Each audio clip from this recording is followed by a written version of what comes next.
Hello, this is Sheila Bender, and you are listening to In Conversation, discussions on writing and the writing life. Today we're talking with Sharon Bryan, poet, teacher, and editor. She has published 4 books of poems, Sharp Stars, Flying Blind, Objects of Affection, and Salt Air. She also edited 2 collections of essays, Where We Stand, Women Poets on Literary Tradition, and with William Olson, Planet on the Table, Poets on the Reading Life. She edited the literary magazine River City from 1988 to 1993. Her awards include fellowships in poetry from the NEA, the Isabella Gardner Poetry Award for Sharp Stars, a Governor's Award and Artist Trust Grant from Washington State, a Provincetown Fine Arts Work Center Fellowship, a Utah Arts Council grant for the film collaboration Eureka, a Tennessee Arts Commission Fellowship in Poetry, an Arvon Foundation Award, a Discovery Prize from the Nation, and an Academy of American Poets First Prize. She was poet in residence at the Frost Place in New Hampshire. She has taught in almost 24 programs in universities around the country, including the University of Connecticut, Emerson, Brandeis, Fresno State, San Diego State, the University of Missouri, St. Louis, the University of Ohio, Western Michigan, Wichita State, the University of Houston, and Dartmouth. She is currently on the poetry faculty of the Lesley University Low Residency MFA program in creative writing in Cambridge, Massachusetts. That's quite a pedigree, Sharon, and welcome to our program. Thank you. As you read that, I remembered one of my friends asking a few years ago if I was in a witness protection program because they get moving so much. Those have involved a lot of moving, I'm sure. And one of the most wonderful things is I have gotten to be with you in person here in Port Townsend because for a while you did live here. And I am forgetting, though, when that was. I first saw Port Townsend when I moved to Seattle in 1978. And I came out to go to something at Centrum the first summer, and it was really love at first sight. The town that time forgot, this magical place. And so I came out a lot in the summers. And then when I moved away from Seattle in 1987, I kept coming back in the summers.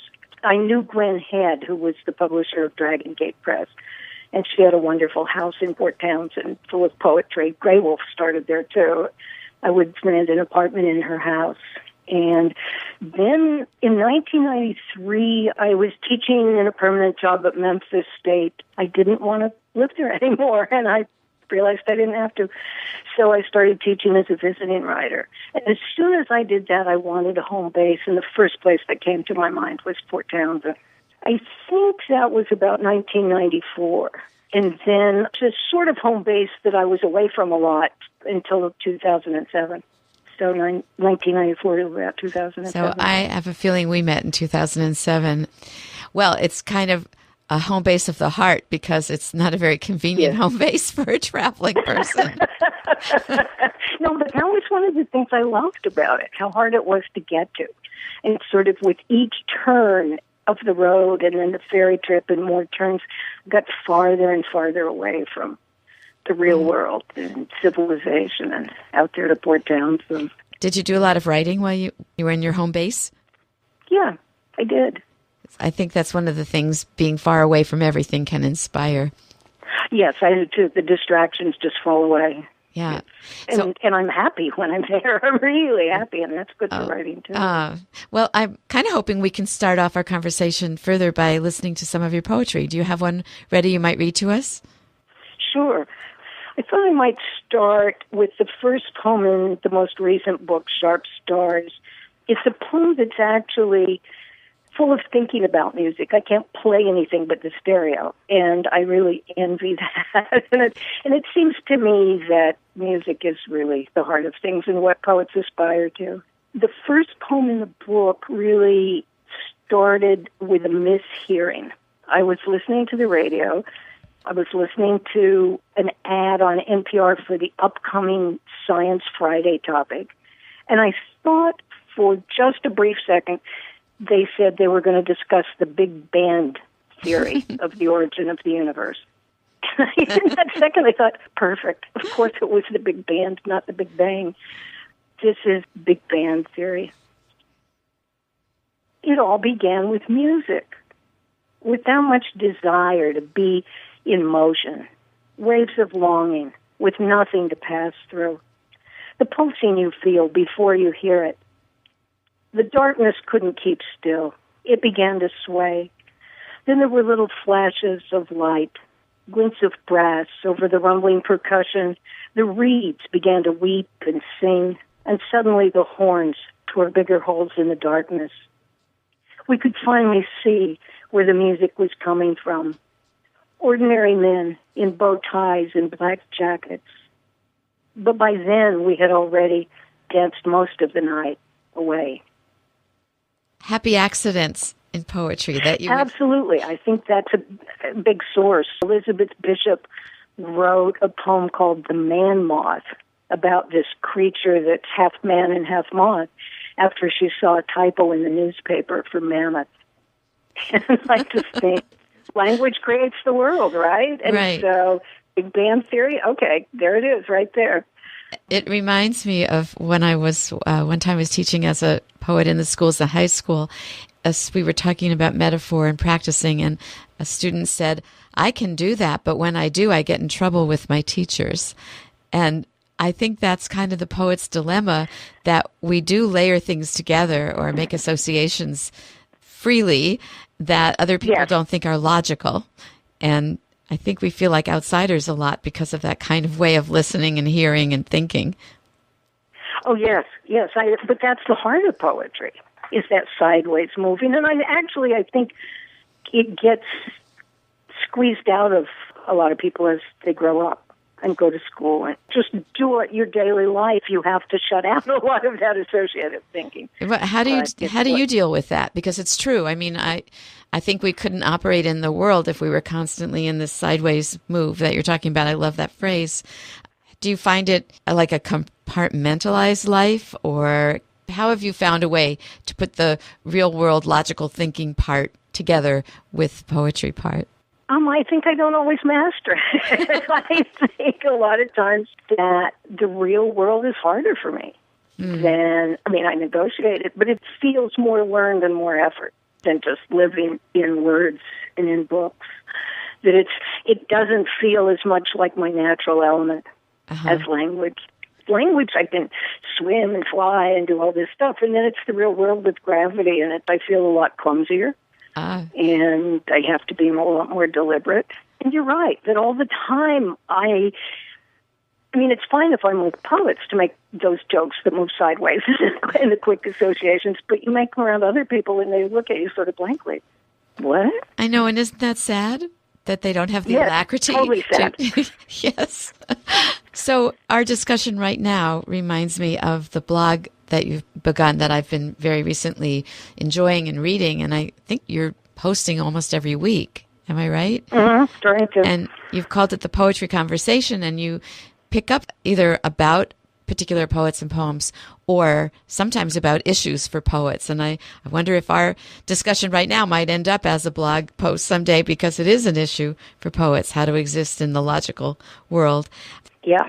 I'm very enamored with your postings for the Poetry Conversation, which people can find on your website, which is your name, correct? Sharon Bryan, and then you added poet. Sharon Bryan Poet. So SharonBryanPoet.com. And you've got a lot of information about yourself and your poems and your teaching and editing, as well as this wonderful blog. So I was wondering if you could speak a little bit about what prompted you to start the blog, The Poetry Conversation.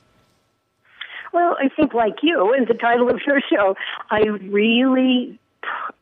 one of my favorite things to do after actually reading and writing poems is having conversations with other poets, ideally over good food, but that's what feeds me. Since I fell in love with teaching as a graduate student, it's been that ongoing conversation between poetry and teaching. Now I'm finding it harder to find teaching jobs. And that's huge to me. It's a huge loss. A big reason I started it was to have some version of that ongoing conversation, because it just feeds my writing. All the conversation back and forth, thinking about the issues, thinking about craft, thinking about what it is to be a poet and to be a poet in America, on all kinds of things. And just having a chance to say, look at this wonderful poet by Marvin Bell or by Robert Haas or Heather McHugh. Who are your favorites?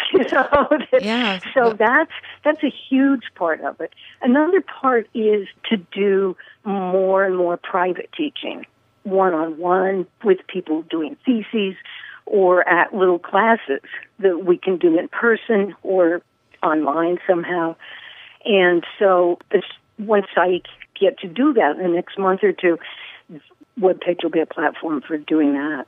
Excellent. So your students would read it, and you'd be inspired as well by the conversations with your students, and always have more thinking and more material. It sounds like, yeah.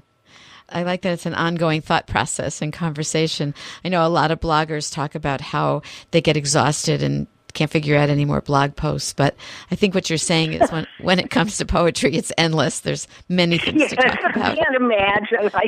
I'm worried. I don't want to post too much because I don't want to wear people out, but there's always something on my mind. Well, one of the things that I loved that was on your mind was the piece you wrote about, as a poet, sometimes hiding that you're a poet when people ask what you do. And I wondered if we could talk about that a little bit. Absolutely.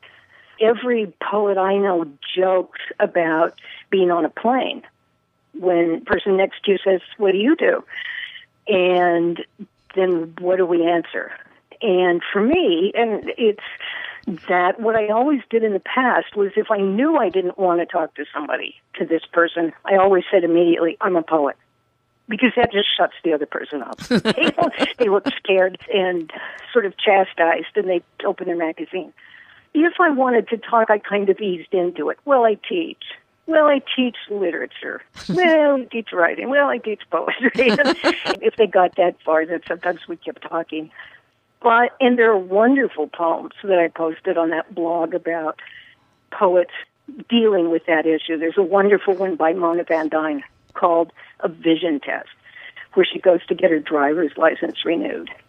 And the clerk, when she says she's a poet, doesn't understand her. Then when she finally spells it, actually makes fun of her. Can you believe that? She says she's a poet. And I think that's so typical here, that most of us are reluctant to, the people's reactions make us hide. But then I read at some point this interview with Joseph Brodsky, the wonderful Russian poet who came here for asylum, was poet laureate at one point. And he said, I don't understand American poets. Why aren't they so ashamed of what they do? You should be shouting it out. You should be saying, I am a poet. And I thought, he's right.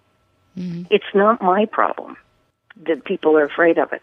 And I actually have a little button that I got years ago at some conference that says poet.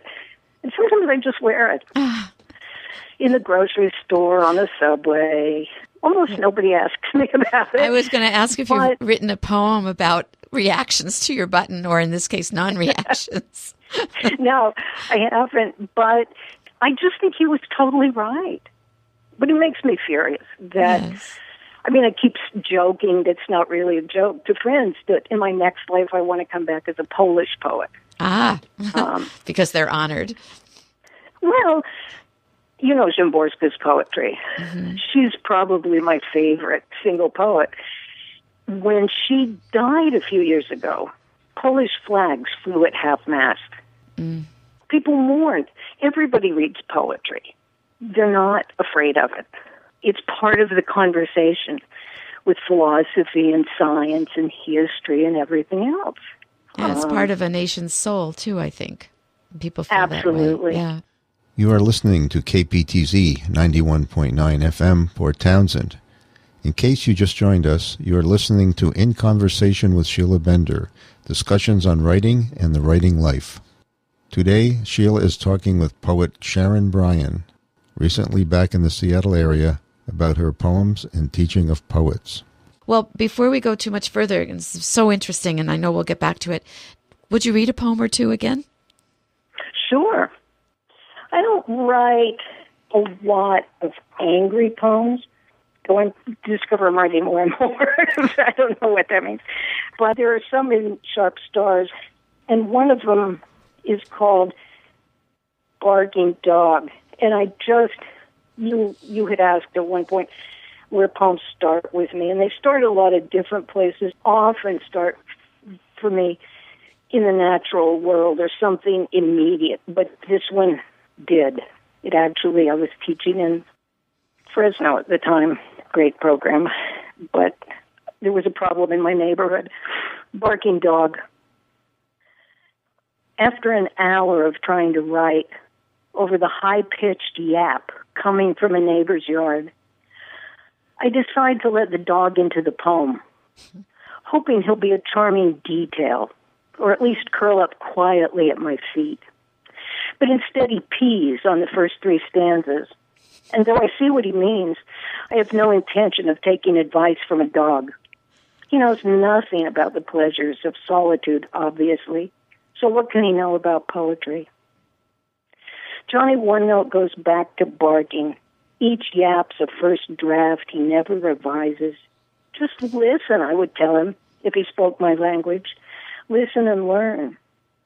But he goes on making the noise I came in here, into the poem, to get away from. The mindless whine of everything that has no words or music for its pain. And the poem agrees with me. If we can't teach this dog any new tricks, we want him out of here, out of our hearing, out of the universe even, and a pox on his stupid, cruel owner, an enemy of the arts. Well, for me, that kind of does hearken to our conversation about why poetry is important and why we should think of poets as not a joke when people say, I'm a poet. So thank you. And it also shows how a poet can absorb the world, the happy accident. Again, it might have felt unhappy that the dog was such a nuisance in sound, but it was a happy accident for your writing. And as I was reading it, I thought, you must have heard the stories in the last week or so that dogs actually understand words. Yes. They not just the tone. And Yes. I'm thinking maybe I could have talked to him after all. Maybe. I don't think so. Anyway, he's wonderful. I guess it's a he, the dog in your poem. Just wonderful. He was in life, too. Thank you so much for that. Well, I feel on a roll listening, so if you did have another poem to read, I'd love to hear it. This is a little bit longer one, but it's set in your part of the world. You can't tell it is on the page. I wrote this when I was living on Whidbey Island in a beautiful spot. Do you know the poet Peggy Shoemaker? Mm-hmm. Wonderful, wonderful poet who lives in Alaska, just a lovely woman. And she and her husband told them I wanted to stay on Whidbey to see what it was like, and did they know of houses to rent? And they said, oh, stay in ours. We're not there. So I did. And it was a beautiful spot with blue herons on the roof at night and cows up the road. So I wrote there quite a bit, actually. I wrote a lot of sharp stories in that house. And there are all those childhood stories about why do cats have tails and why does the sun come up and all that stuff. And this is a version of those. It's called Why We Die. And that's always seemed to me like such a bad system that we have to die. And I thought, well, how did that originate? So that's where this poem came from. Why We Die. Someone spilled salt or stepped on a crack. Someone left a window open or looked back. A mistake that small was all it took to let death into the world. Which means we never had a chance at immortality, like the one Circe offered Odysseus, and he turned down for no good reason. I want a good reason life is dangled in front of us for only so many years and then snuffed out. I know I could appreciate beauty, even if it went on forever. Lovely word, the way it lingers on the tongue. I might even give up sex and go back to being a single cell, to multiplying by dividing. If I could still feel the touch of sun or wind or water against a membrane. If I could sense the difference between night and day. If the little Mars rover I lived in picked up any signs of life. I don't even believe in getting out of the way for others clamoring in line to try this ride. I just want to stay right here watching cows drink from a pond on a moonlit night. because. Oh, thank you. Beautiful, beautiful. I, like you, want to know why. But Yeah. the poet's sensibility of taking in the world and the beauty, and why not continue to be able to do that forever? Just that the poem will do that forever. I am interested in why you named the book Sharp Stars. Well, good and interesting question. For most of the time I was working on the book, it was called Stardust, because there's a long poem in the book called Stardust that started with a visit to the Science Museum, the Aerospace and Science Center in New York City, where they have all these displays of, give you a sense of the scale of the universe and compared to the scale of human life. And it really had an enormous effect on me, and this long poem came out of it called Stardust. There was another poem that was bringing in the song Stardust because of the music in the book. And when I was maybe 3/4 of the way through the book, a poet named Frank Bedart, who's pretty well known, published a book called Stardust. And I was just crushed. I could have used it anyway, but it's a bad idea. As the publisher pointed out to me when they did take my book, if you do that, people won't know which book is which. They'll think they already read it. Don't do that. So then I had to figure out another title, and that took a very long time. But it comes from a poem that's weirdly related to the long poem Stardust. When I was trying to think of, it's while the book was still in process. At some point, the phrase Stardust was in my mind just as a word. And suddenly I thought of sawdust. And I thought, oh, there's a weird difference here, that Stardust is named for what it's made out of, stars. Sawdust isn't. It's named for the blade that cuts everything to bits. So I wrote this little poem that I'll read you now called Sawdust, and you'll hear where the title came from. Sawdust. Why not linden dust, hackberry, hemlock, live oak, maple? Why name the remains after the blade, not what it cut? Only now do I see that the air is full of small, sharp stars, pinwheeling through every living thing that gets in their way. I think Sharp Stars is wonderful because of the unexpected way of describing a star. And your poems are sharp, not in a caustic way, but they just focus the reader, I think, on some question they may too have had, on some irritation, on something beautiful. I like the title a lot. Once I came up with this title, I thought of Frank Bedart. Yeah. my title's better. Another happy accident. That happens. Yes, I know this happens to you when you're writing a poem. That something doesn't work, and you keep wanting it to, and then the poem keeps rejecting it, and you walk away, and then you come back, and there's a better thing. You don't know how long it'll take to get to that better thing, but something good happens when you know that something isn't right, and it keeps pushing you, and then you get to the better thing finally. Right, and sometimes people help, like your publisher, editor, who said, you really shouldn't use this title. And the world pushes us to keep that compulsion to fix it. So we don't have too much longer, and there's so many questions I want to ask you. But foremost right now is there something that you particularly want to say to people about poetry?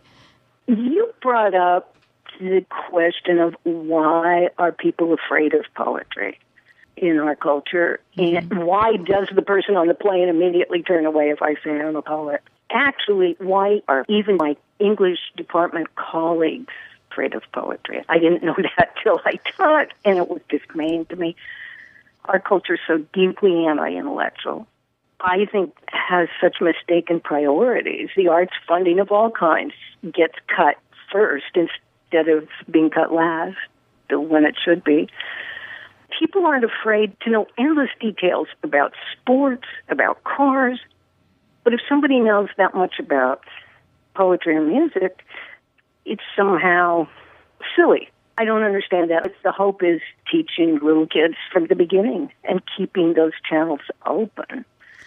I'm not sure what we can do as poets, and I think about a lot. How much is it my job to make somebody else not afraid of poetry? Some, but I think it's a really hard question. Jim Tate, the wonderful poet who died last year, said of difficult poetry to a group of graduate students once. He said, I don't understand why people say Asbury is hard. All they have to do is listen.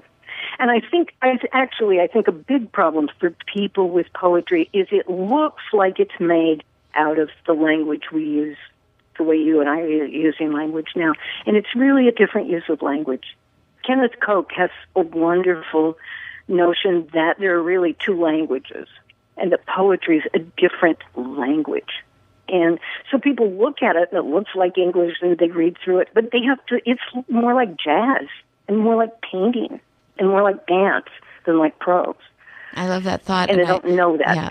And I would hope that teachers are beginning to teach it that way. And I think there's been some progress with our poet laureates sharing programs in the schools. You mentioned starting with kids at a young age where they can learn maybe that just the way you're talking about it, that poetry is a different language and you dance with it, you sing with it, you do all the other arts with it, like you're saying, and that it isn't something to be dissected in the way that we were taught, a lot of us. And right. It's not little essays in short lines. Right.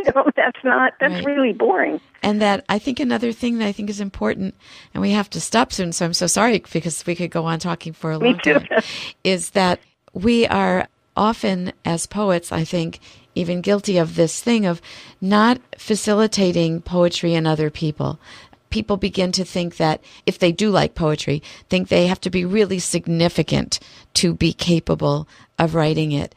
And I honestly believe there are, of course, more talented people than others, more focused on poetry people than others, people who use the language more effectively. But I do believe that it corresponds to something in all of us, which is a poetic imagination. And the more that idea is honored, that you have poetry inside of you, the more I think people will sway to the music of our national poets, you know? So yes, exactly. Yeah, I'm so glad that we got to talk. I am too. This has been wonderful. Yes, I'll continue to read your blog, and I want to tell other people about it again. SharonBryanPoet.com, and you spell it SharonBryan, poet.com. You'll find wonderful information there from a wonderful poet. Thank you so much, Sharon. Thank you, Sheila. This has been great. In Conversation is produced by Sheila Bender and edited by Charlie Fleischman.